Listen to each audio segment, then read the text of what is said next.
Section 2. Take turns and read this section aloud.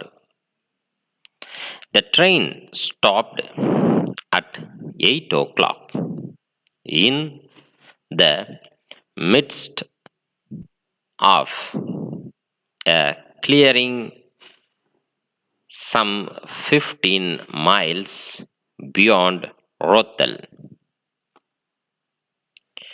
where there were several bungalows and workmen's cabins. The conductor, pausing along the carriages, shouted, "Passengers will get out here."